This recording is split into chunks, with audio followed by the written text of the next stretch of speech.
Bienvenue dans le podcast des leaders holistiques. Je suis Christophe, créateur du site leleanmanufacturing.com et de la formation Culture Lean, votre expert en leadership, excellence opérationnelle et lean management depuis plus de 25 ans. Ce podcast est pour vous si vous êtes attiré par le leadership, le développement personnel et la spiritualité. Si vous avez besoin de mieux équilibrer votre vie privée et votre vie professionnelle. Si vous avez d'importantes responsabilités professionnelles et que parfois cela affecte votre vie privée ou inversement. Si vous voulez devenir un leader serviteur, bienveillant, humaniste, éthique et intuitif, si vous voulez développer un leadership avec une approche globale, intégrale, holistique, basée sur votre corps, votre cœur et votre esprit, pour le bien de vos proches et de la communauté, alors vous êtes au bon endroit. Que vous soyez un homme ou une femme, directeur, manager, leader expérimenté ou pas, coach accompagnant des dirigeants, je vous remercie de passer ces quelques minutes avec moi aujourd'hui. Allez, on y va, c'est parti! Bienvenue dans ce nouvel épisode du podcast des leaders holistiques. C'est Christophe, votre coach, et aujourd'hui, ma contrainte créative était d'enregistrer cet épisode dans ma voiture. Alors, je vais être très honnête avec vous, je suis dans ma voiture actuellement, mais il n'y a pas de bruit parce que je ne roule pas, je me suis parqué. Parce que, alors de toute façon, elle ne ferait pas beaucoup de bruit puisque c'est une voiture électrique, mais peu importe. Ça, c'est un détail. Il se trouve que ça fait 3 jours que nous sommes dans le brouillard au niveau du lac Léman. Là, j'habite près au pied du Jura, près du lac Léman. Et j'ai eu besoin de sortir de chez moi pour voir le soleil, parce que là, j'en pouvais plus. Donc, je suis monté vers la station du Mont-Jura. Et donc là, je suis arrêté sur une aire de stationnement dans la montée. En face de moi, il y a au premier plan de la neige, au deuxième plan des sapins, au troisième plan une mer de nuages blancs qui recouvre tout le bassin lémanique, et en arrière-plan la chaîne du Mont Blanc. Donc c'est absolument magnifique parce qu'il y a évidemment un beau ciel bleu. Alors c'est pas le sujet du jour, mais c'était juste pour vraiment vous montrer, vous faire imaginer, une image de ce que je suis en train de voir, parce que c'est un spectacle magnifique. Et c'est un grand plaisir du coup d'enregistrer cet épisode aujourd'hui avec cette belle vue. Alors le sujet du jour, c'est la blessure de trahison. Nous sommes toujours et c'est le dernier épisode de la série de 5 épisodes consacrés aux blessures qui vous empêchent d'être soi-même. Blessures qui empêchent d'être soi-même. C'est un livre de Lise Bourbeau, donc je vous recommande d'écouter le premier épisode de cette série qui est sorti il y a quelques jours, qui s'appelle Les 5 blessures qui empêchent d'être soi-même, du coup. Et puis les autres épisodes qui traitent chacun d'une blessure différente. Et aujourd'hui, c'est le dernier épisode de cette série, qui traite donc de la blessure de la trahison. Alors, la blessure de la trahison, elle provoque un masque qui va être le masque du contrôlant. On est là au niveau de... On va beaucoup parler de milieu professionnel parce que c'est là qu'on les voit le plus. C'est le chef, quoi. Le chef, mais le chef rouge, quoi, le dictateur, le chef directif, celui qui veut tout contrôler. Alors, il est directif et en même temps, il est très dans les détails. Vous allez voir pourquoi après. Donc, c'est la personne qui veut tout contrôler, qui veut contrôler et les situations et les gens, et qui veut se contrôler. Donc, il se contrôle soi, qui contrôle son apparence.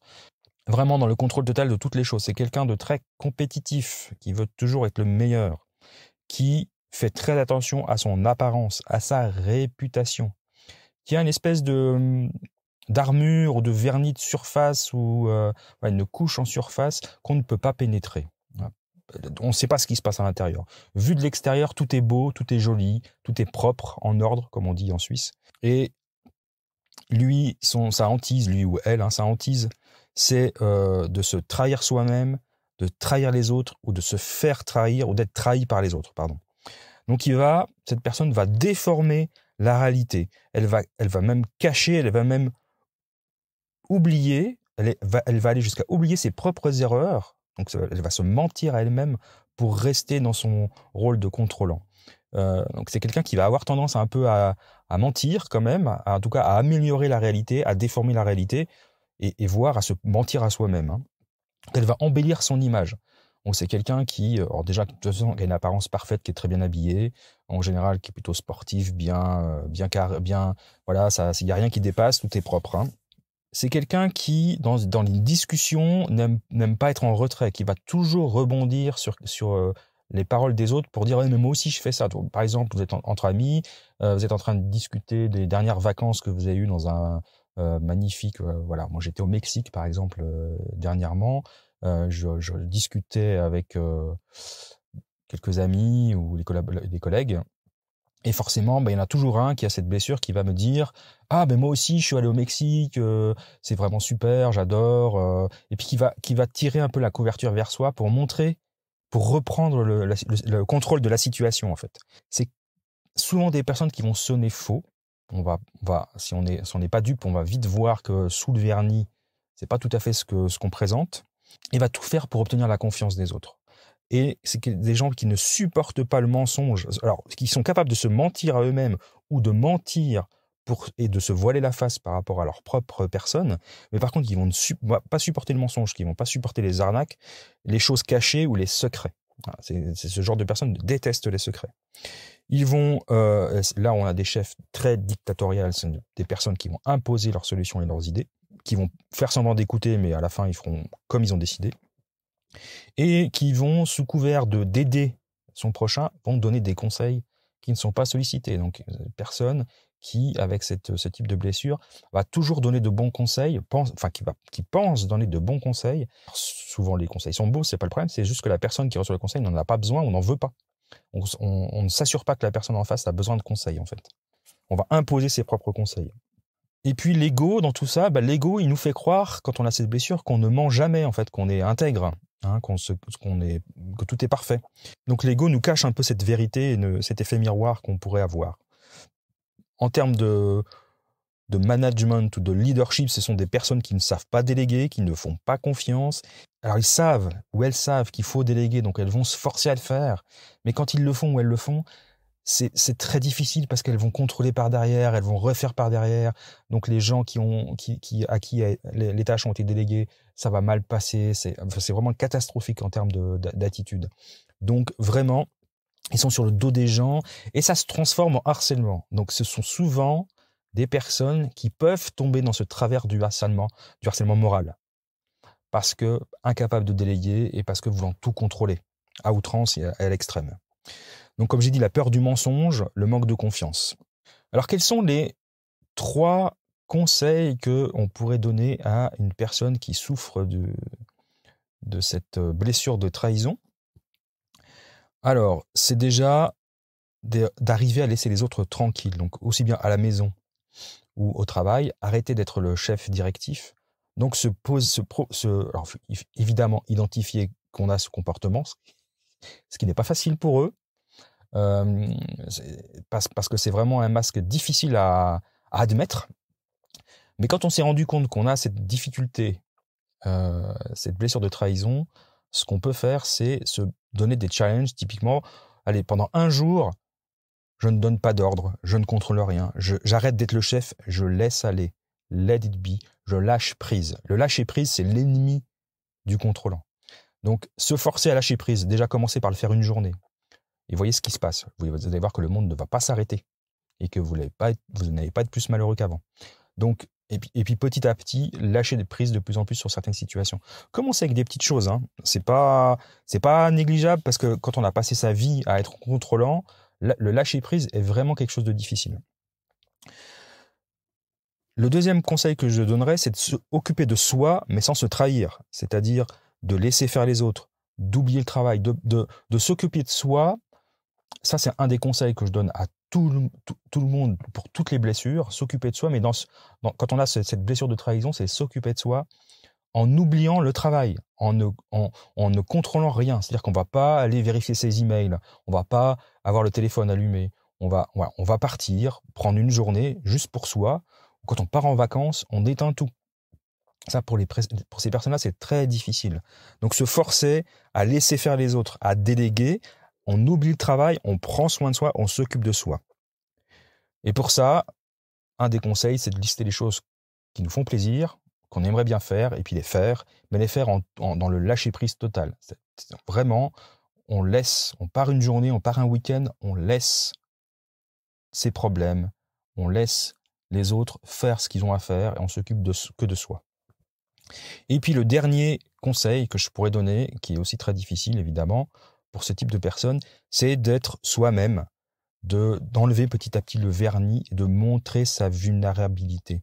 Montrer sa vulnérabilité, ça ne veut pas dire qu'on va se laisser abuser par quelqu'un. On va avoir, évidemment, on va avoir cette peur d'être trahi si on montre sa vulnérabilité.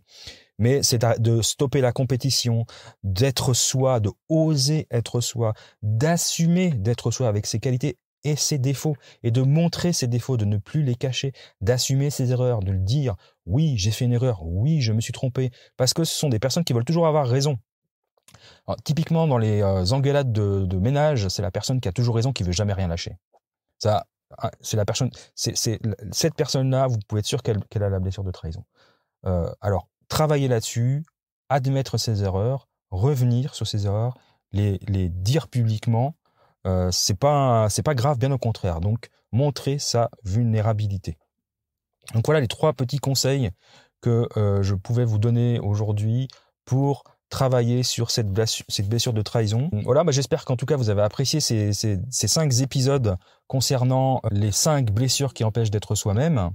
Et j'espère qu'en tout cas ces épisodes vous auront apporté énormément d'informations constructives et que grâce à tout ça, peut-être vous pourrez un jour vivre une vie meilleure, en tout cas améliorer tranquillement ces différentes blessures qui ne se soignent pas en un jour. Donc il faut être indulgent avec soi-même. Voilà pour les blessures. Je vous remercie encore une fois et c'était mon dernier épisode du challenge J'envoie, donc avec cette contrainte qui était de le faire dans la voiture, même si là ma voiture est arrêtée. Et en tout cas, ça a été un plaisir pour moi de faire tous ces épisodes dans ce mois de janvier 2022. Donc 20 épisodes au total. Et je trouve que j'ai appris énormément de choses. Et puis je vais reprendre le rythme tranquille, entre guillemets, des podcasts hebdomadaires. Mais en tout cas, je pense que je vais travailler sur une nouvelle formule qui sera une formule hybride entre ce que je proposais l'année dernière sur des podcasts beaucoup plus structurés, beaucoup plus scriptés, avec beaucoup de recherche, et des podcasts un peu plus live, un peu plus spontanés que j'ai pu faire là en mois de janvier. On va essayer de faire un mélange des deux pour que tout le monde y retrouve son compte, parce que je pense qu'il y a des gens qui apprécient beaucoup les podcasts que j'ai fait en janvier, les podcasts très spontanés qui me ressemblent plus peut-être. Mais il y a des personnes qui apprécient aussi les podcasts structurés, qui ont besoin que je partage un certain nombre d'informations pour enrichir leur vie de leader et devenir des leaders holistiques. Voilà, donc je vous remercie en tout cas de votre attention et d'avoir passé ces quelques moments avec moi aujourd'hui et tout au long de ces 4 semaines de janvier. Je vous envoie un clin d'œil du Mont Blanc que je vois juste en face de moi et je vous souhaite une très bonne journée. Au revoir.